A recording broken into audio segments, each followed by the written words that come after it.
this toxicity was the result of a relentless assault waged by boxing news and right-wing talk radio.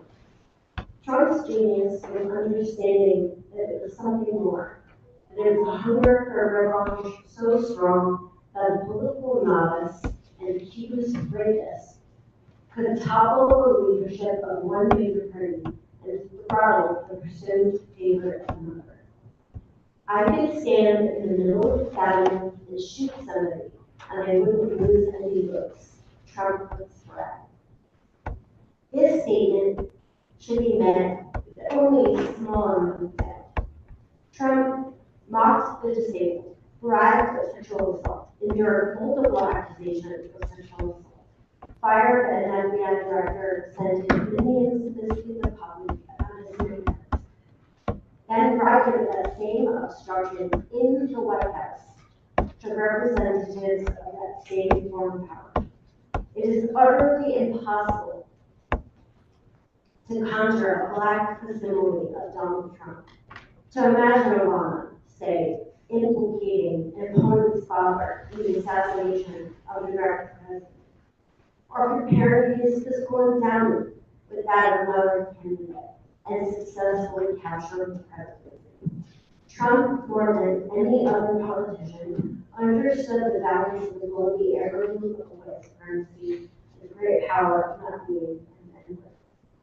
The power is ultimately suicidal. Trump evidences this too. In a 2017 New Yorker article, a former Russian military officer pointed out that Russian interference in the election could only succeed in necessary conditions and an existing background for a president. In America, that existing background was persistent racism, and the necessary condition was the symbolic threat of a black president.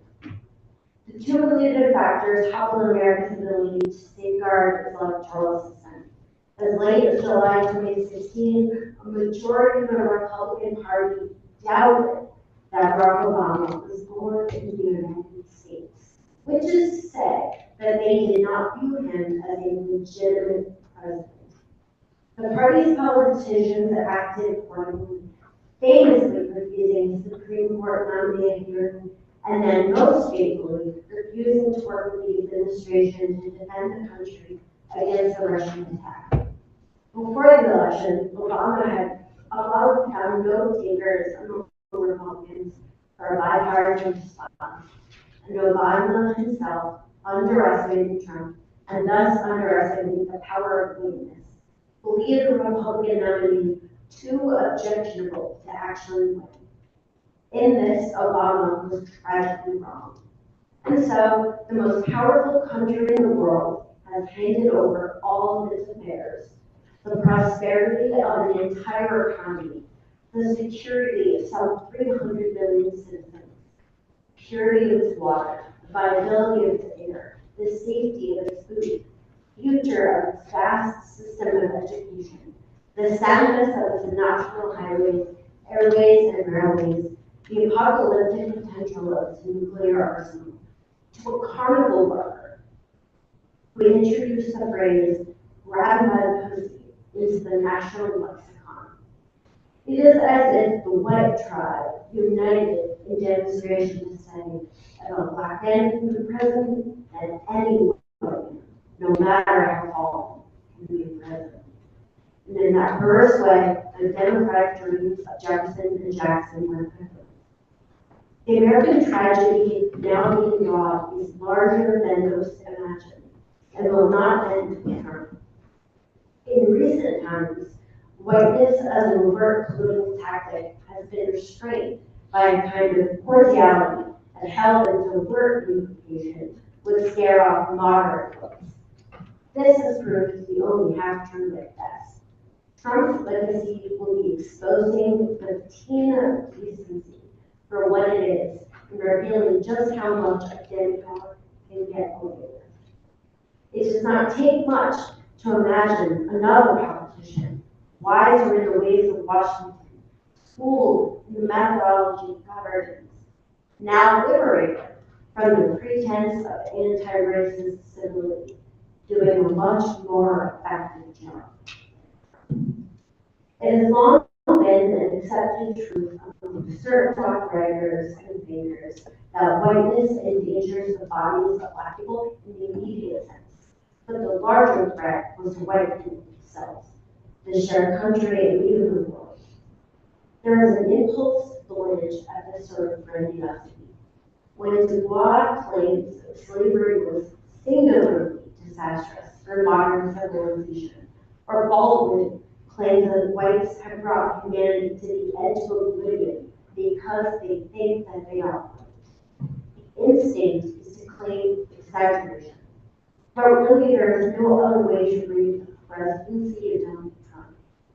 First white president in American history is also its most dangerous president, and made more dangerous by the fact that those charged with analyzing him cannot name his essential nature because they too are completely but not damaged by it.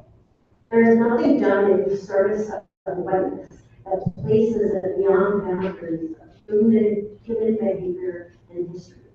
Indeed, what makes the epic of Indian killing and African slavery of war capitalism, as Sven Becker does it, so frightening is how easily its basic actions cohere with all we know of human greed and the temptations of power.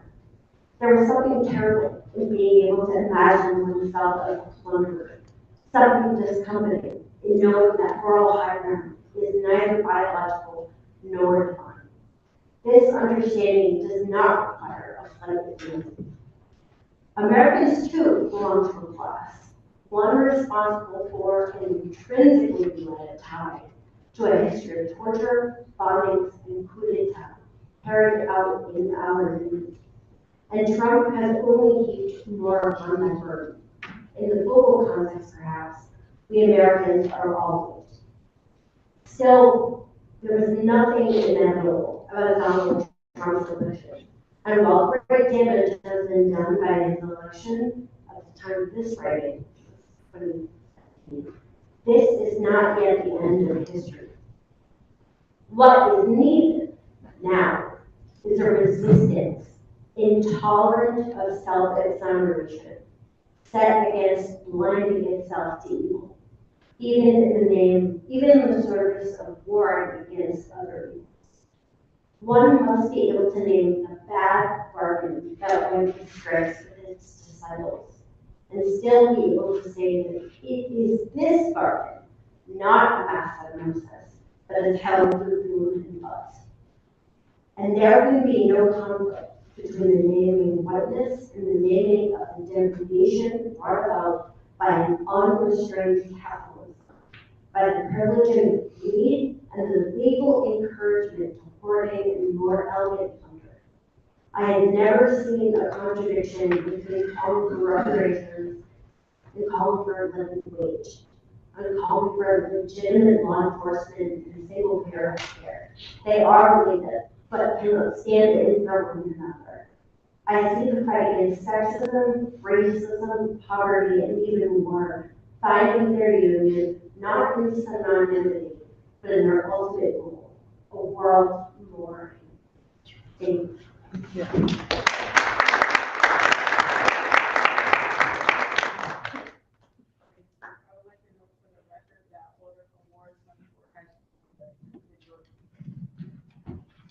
Thank you, Madam President. Good evening. I move approval of the journal of November 18, 2024 Board of Alders meeting. Second. The item has been moved and second discussion. Are there any changes to the journal? Seeing none, all in favor say aye. Aye. Any opposed? Any abstentions? The item passes. Thank you, Madam President. I ask unanimous consent on item number 1 from the tax collector order of tax refunds, December 2nd, 2024. Is there anyone going to deny unanimous consent? Seeing none, Ms. Majority. I move the item. Second. The item has been moved and second discussion. Seeing none, all in favor say aye. Aye. Any opposed? Any abstentions? The item passes. Majority. Thank you, Madam President. For the sake of protocol, I ask unanimous consent on item number 2 from the Vice President of Facilities, Campus Development, and Sustainability, submitting a resolution of the Board of Alders certifying that no amendment to the Yale University Central Science Campus overall parking plan is required for the application for development permit site plan review pertaining to the construction of a dramatic art building on the northwest corner of York and Crown Streets. Is there anyone going to deny unanimous consent? So noted. Mr. Majority Leader. Madam President, I request that you give this item a first reading. Thank you, Madam President. I ask unanimous consent items number 3 through 9. 3, order concerning real property taxes of Connecticut Spine and Rehab Tax Account number 838116. 4, order concerning real property taxes of Emmanuel Ford on motor vehicle tax account 066250. 5, order concerning real property taxes of Camila Hernandez Echevarria on motor vehicle tax account 73931. 6, order concerning real property taxes of Priscilla Nelson on motor vehicle tax account 87074. 7, order concerning real property taxes of Renika Richardson on motor vehicle tax 94050, 92713, and 93466. 8, order concerning real property taxes of Brooks Turner on motor vehicle tax accounts 92664 and 102087. 9, order concerning real property taxes of Christopher C. Walker on motor vehicle tax accounts 106272 and 941794. Is there anyone going to deny unanimous consent? Seeing none, Mr. Majority Leader. I move these items. Second. The items have been moved in second. Discussion. I call on order from Ward 16. Thank you, Madam President. Good evening. Items 4 through 9, these are 6 residents, and item 3 is an empty. All 7 of them are willing to pay the taxes in full, even if they ask some assistance with their interest and fees. And if we're able to do that this evening, we'll be able to then include $10,459.95. I urge this body to approve these items. Thank you. Any further discussion? Seeing none, all in favor say aye. Aye. Any opposed, any abstentions? The item passes. Majority Leader. Thank you, Madam President. I ask unanimous consent item number 10, tax abatement favorable order concerning City Seed requesting tax assistance on property located at 162 James Street and 0 Haven Street, account numbers 9807 and 9809. Is there anyone going to deny unanimous consent? Seeing none, Mr. Majority Leader. I move the item. Second. The item has been moved in second. Discussion. I call on order from Ward 16. Thank you, Madam President. CDC purchased the properties, and it was too late to have them classified as tax exempt for this year. However, the assessor's office have approved these properties for tax exemption for the next year's taxes, and therefore, the tax abatement committee recommends that this year, for this year's taxes, fees and interest be forgiven, and given their tax exemption status, and ask this body to also do the same. Thank you. Any further discussion? Seeing none, all in favor say aye. Aye. Any opposed? Any abstentions? So moved. The item passes. Majority Leader. Thank you, Madam President. Under communications, I note items 11 through 17 under first readings. I note 18 and 19. Bringing us to our second readings.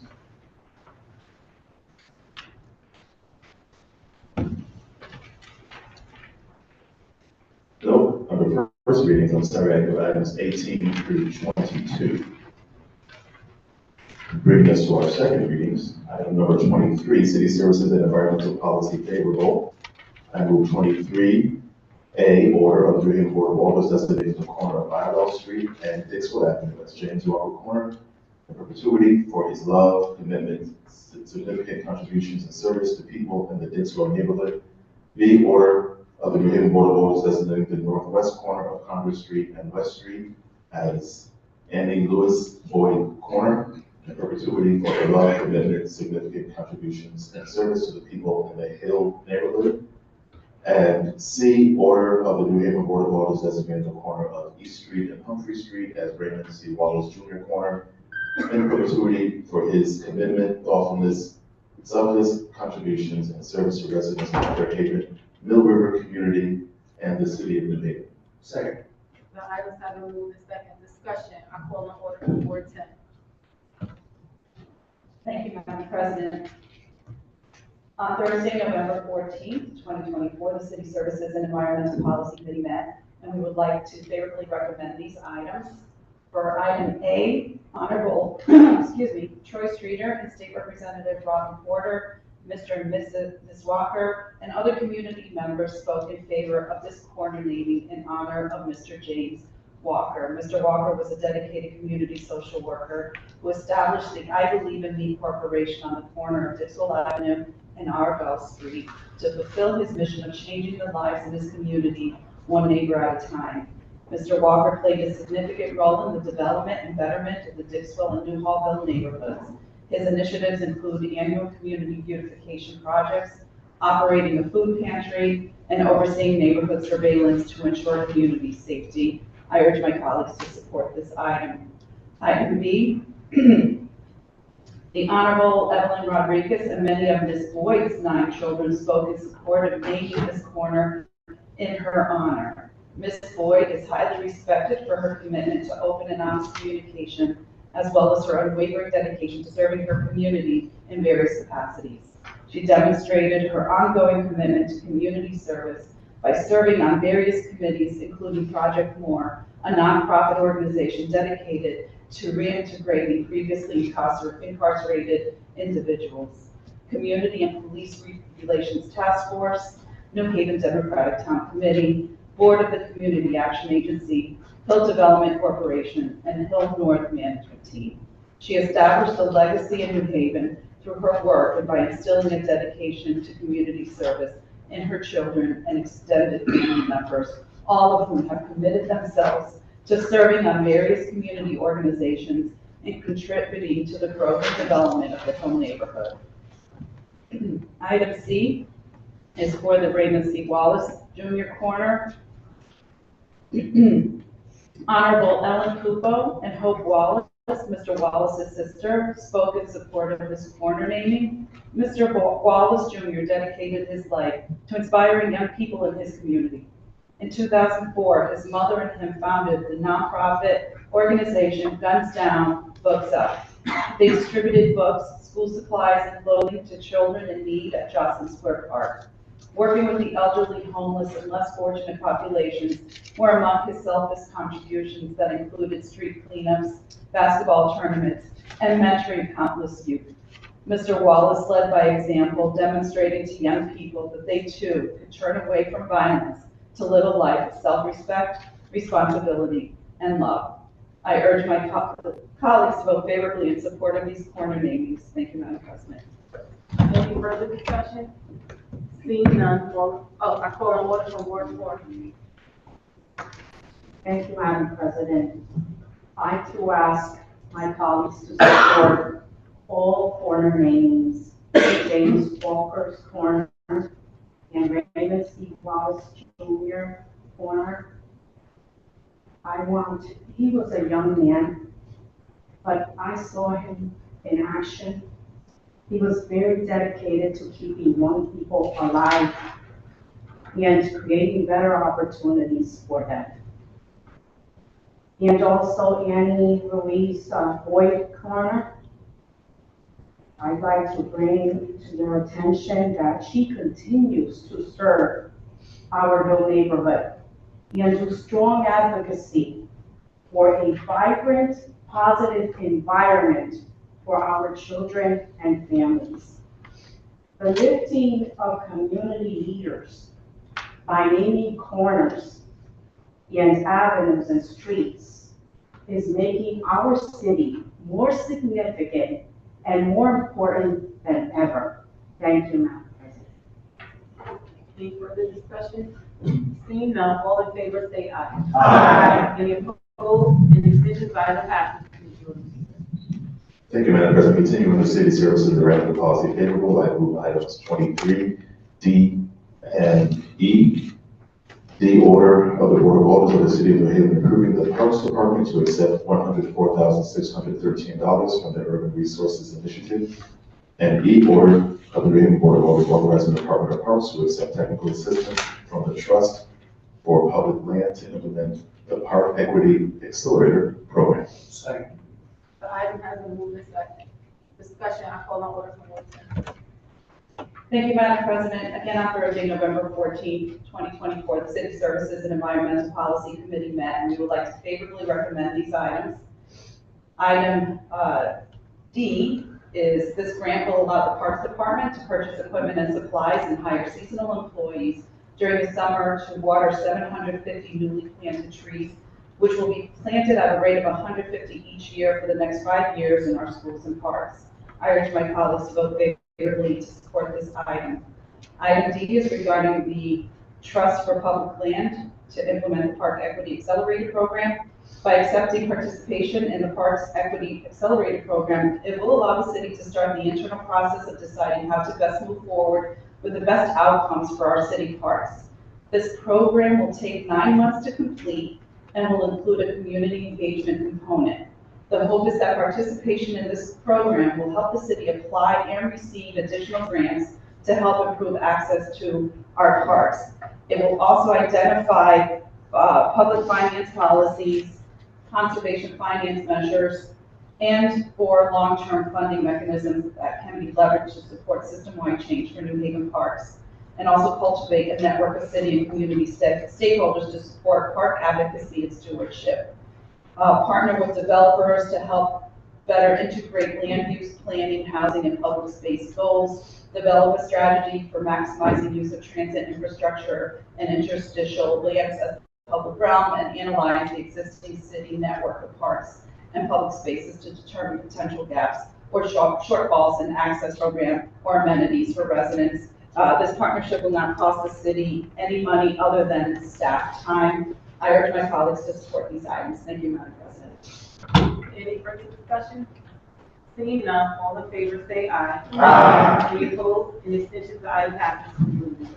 Thank you, Madam President. Move item 24A, legislation favorable, ordinance text amendments of the New Haven Board of Alders to amend the New Haven Code of Ordinances regarding the Fair Rent Commission, Chapter 12 and 3/4, fair rent practices. The item has been moved and seconded. Discussion, call on order from Board E. Thank you, Madam President.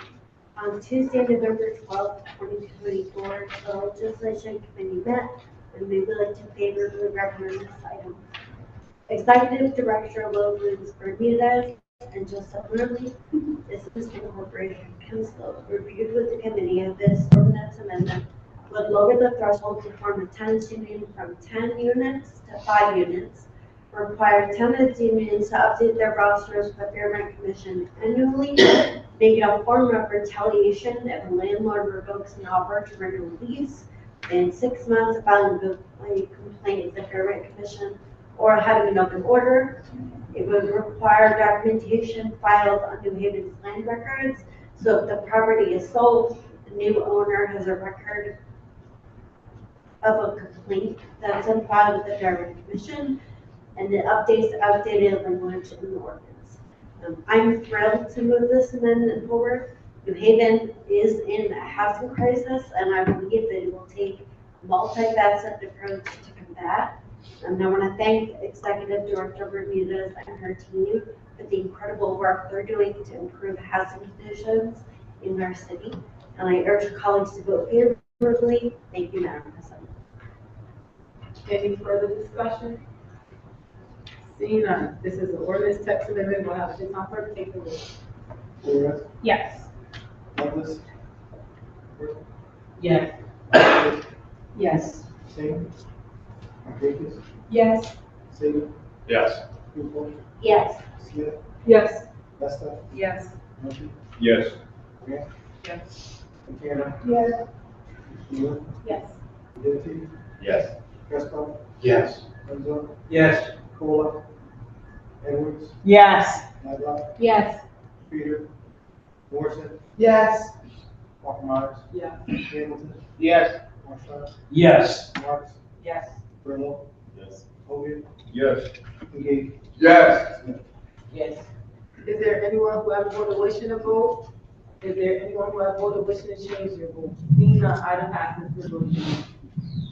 Thank you, Madam President. I move item 24B, legislation favorable, zoning ordinance text amendment to the New Haven Board of Alders, amending the New Haven zoning ordinance, section 19, table 1, summary schedule for the permitted uses and residential districts to include the RS3 zone, and to permit by right the use of child care or child daycare centers, group daycare homes, and family daycare homes in all residential zones. And section 19, table 2, summary of density, bulk, parking, and loading regulations to include the RS3 zone, remove the business and industrial districts, incorporate the previously approved revisions to minimum lot width and minimum lot area in the RS1, RS2, RM1, and RM2 zone, and to establish Article 3, Section 20, summary of the uses and bulk regulations for residential districts, for which Table 1 and Tables 1 and 2 will be relocated. Second. The item has been moved in second discussion. I call on order from Ward 8. Thank you, Madam President. On Tuesday, November 12th, the Legislation Committee met and we looked favorably recommend this item. Nate Hooper, District Deputy Director, and presented to the committee how this ordinance text amendment updates the city ordinances in response to a recent state statute which requires childcare and group daycares as a matter of right in all residential zones. I encourage colleagues to vote favorably to support this amendment. Thank you, Madam President. Any further discussion? I call on order from Ward 7. Thank you, Madam President. I also rise in support of this item. I know that we have a child care crisis across the state that makes it very hard for people to raise family. It's incredibly expensive to find care for kids. And this zoning ordinance, which was part of a statewide effort to try to make it more possible to find affordable child care options, was passed in part due to work that I was involved in with the organization that I work at called Connected Voices for Children. We helped pass the state law. It's very exciting that New Haven is incorporating these changes into our zoning regulations. Particularly important because the type of child care centers that we're making possible in the city are the sort of neighborhood level child care facilities that we want to see, where it's somebody just taking care of a handful of kids in the neighborhood, and you can walk down the street, drop your kids off before going to work. That's the kind of affordable, community-based childcare options we need more of, and so I'm very excited that we're voting on this item tonight, and I urge colleagues to support it. Thank you. Any further discussion? Seeing none, this is the ordinance text amendment. We'll have the city council clerk take the roll. Ford, Yes. Douglas, Howard, Yes. Rodriguez, Yes. Singh, Rodriguez, Yes. David, Yes. Paul, Yes. Smith, Yes. Esther, Yes. Murphy, Yes. Grant, Yes. Santana, Yes. Miller, Yes. Videnski, Yes. Crespo, Yes. Underwood, Yes. Cola, Edwards, Yes. Black, Yes. Streeter, Morrison, Yes. Walter Yes. Hamilton, Yes. Marshall, Yes. Marks, Yes. Rilla, Yes. Hogan, Yes. Lingy, Yes. Yes. Is there anyone who has voted wishing to vote? Anyone who has voted wishing to change their vote? Seeing none, item passes for voting. Thank you, Madam President. Continuing the legislation favorable, I move item 24C, zoning ordinance text amendment of the New Haven Board of Alders, amending the zoning ordinance of the city of New Haven, section 11B, 12B, 12.5B, 13B, 19, table 1, summary schedule of the permitted uses in residential districts, and 42, table 3, use table 3, use table Q, to permit by right the use of child daycare centers, group daycare homes, and family daycare homes in the RS1, RS2, RS3, RM1, BC, and MU zoning districts. Second. The item has moved in second discussion. I call on order from Ward 8. Thank you, Madam President. On Tuesday, November 12th, 2024, the Legislation Committee met and we would like to favorably recommend this item. Nate Hoover, the Deputy Director of Zoning, presented to the committee how this ordinance text amendment reduces errors and confusion by correcting the zoning rules to include the most recent changes, splitting the zoning tables into separate tables to make them easier to read and use, and updating the zoning tables to show daycare centers are as approved. I urge colleagues to vote favorably to support this ordinance amendment. Thank you, Madam President. Any further discussion? Seeing none, this is the ordinance text amendment. I'll ask you, Ms. Clerk. Where? Yes. Douglas? Howard? Yes. Rodriguez? Yes. Say. Rodriguez? Yes. Sable? Yes. Kuzma? Yes. Smith? Yes. Western? Yes. Rudy? Yes. Grant? Yes. Santana? Yes. Miller? Yes. Kaminsky? Yes. Hessel? Yes. Sandra? Yes. Fuller? Edwards? Yes. Eldred? Yes. Schrader? Morrison? Yes. Falkenmeyer? Yes. Hamilton? Yes. Marshall? Yes. Mark? Yes. Burrow? Yes. Davis? Yes. Wingate? Yes. Yes. Is there anyone who has voted wishing to vote? Is there anyone who has voted wishing to change your vote? Seeing none, the item passed. And before a motion to adjourn is appropriate, I would like for everyone to please welcome our new alder from Board of Alders.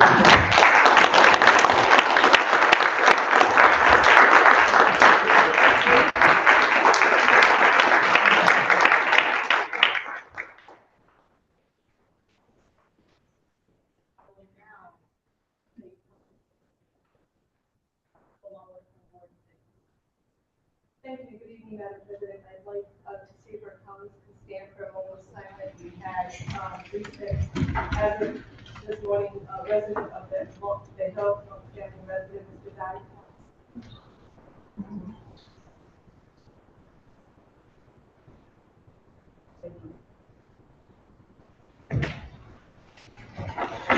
I will now call on order from Board 15. Thank you, Madam President. Also ask for a moment of silence. As I was walking into the office, I got a call that my lifelong friend, Angela Madelon, passed away.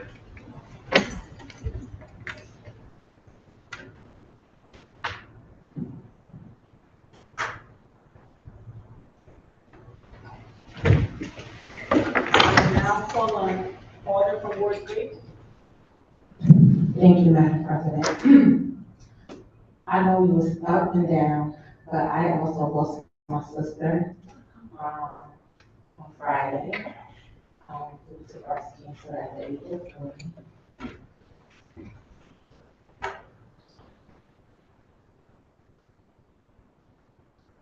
Thank you. And also, I wanted to point out that it was also my birthday.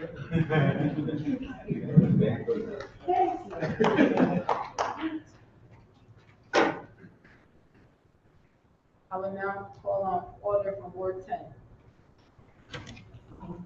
I too will ask everyone to rise. As we see, we have life and death within this room. We go through a lot together. And if it's not a family member, it's a friend. If it's not a friend, it's a constituent that maybe has made a mark on our lives. And that's who I would like to recognize tonight is Ms. Claire Lawhorn, one of my constituents, who is also the mother of Judge Robin Wilson. Not only was she a mother, but she was also a friend, and she was the mother of the community, of the kids in her community in the Cedar Hill East Rock neighborhood. And she made a mark on me, and I hold her in high regard, and she will be greatly missed. Thank you. I would like to note for the record that order from Ward 2 has joined us. I will now call on order from Ward 22. Thank you, Madam President.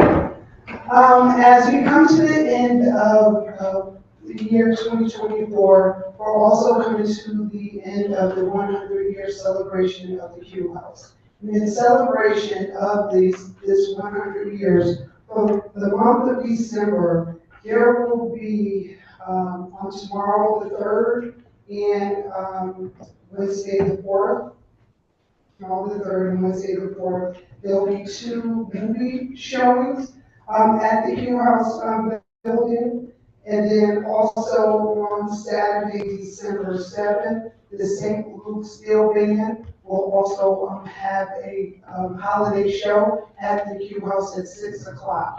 And so I ask if you all can come out and celebrate as, again, we wrap up this 100-year celebration of the Q House. That will be great, as we've been doing a lot of things throughout the year in preparation of the next 50 years, next 100 years. So thank you, Madam President. We'll now call on order for Ward 29. Thank you, Madam President. I just want to invite everyone to our end of the year meet and greet at 267 James Street. It's normally a laid back time, a short agenda, but it is a meet and greet of our political constituents from Hartford that will be coming down. Hopefully we'll have some more folks. You know, short agenda. Everybody needs a break. Everybody needs a break. We have some food, a little wine, a little limoncello. Come out. It's Wednesday at 5:30, 267 James Street, Central Labor Council, December 11th at 5:30. Thank you, Madam President. I will now call on order from Ward 8. Thank you, Madam President. I just wanted to rise and wish my dad, who is going in for surgery for his back on Thursday, a very successful surgery and quick recovery. I will now call on order for Ward 7. Thank you, Madam President. I want to invite colleagues to a meeting that's happening next Tuesday from 6 to 7:30 p.m. about improvements to the New Haven Green, which is obviously a space that all of us use and experience. And there's been conversations for a long time between the city and the proprietors of the New Haven Green, who officially own the Green. And we're excited that those conversations have been moving forward, and there's new energy about making some improvements and some new investments. Alder Flores and I think will be there. And we invite colleagues to come out and to share information with your constituents. So we definitely want to make sure that we have input from all over the city about how we can make the Green a better place. Thank you. Are there any more points of personal privilege? Do not make a motion if there is not. I have something to say. Okay, are there? Okay, great. So we all know we just got finished with the holiday season with Thanksgiving. Everybody knows that on the board, we're like a family. We experience a lot of grief. We just heard it here in the room. We have another holiday coming up this month. But take time out, check on your loved ones. If you haven't made it right with somebody, make sure you do that. Life is really short. We don't have till tomorrow, even though we always think we have till tomorrow to make it right. Everybody know I lose somebody every single month. So just keep my family in prayer for my aunt that we just lost. I'm at the point where I'm not telling anybody no more. It's too much. So at the end of the day, you really have to just grab your family, tell your family that you love them, because we don't have forever to do that. It's here today, gone today, literally. We have to start taking it more seriously. We get caught up in our feelings over little things that we really shouldn't. Nothing is ever that serious. Family, friends, and all in between. And it might make somebody else feel really good. Just make it right. Even if you wasn't wrong, just say sorry anyway. That's all I got to say. Now a motion to adjourn. So moved. Second. All in favor, say aye. Aye. Any opposed, no. We are adjourned. Thank you. Can I please the order from Ward 29, that's 4 minutes?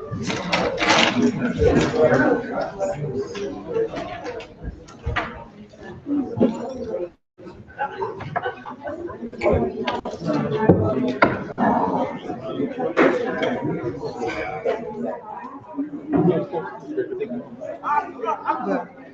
I don't like people that much, but thank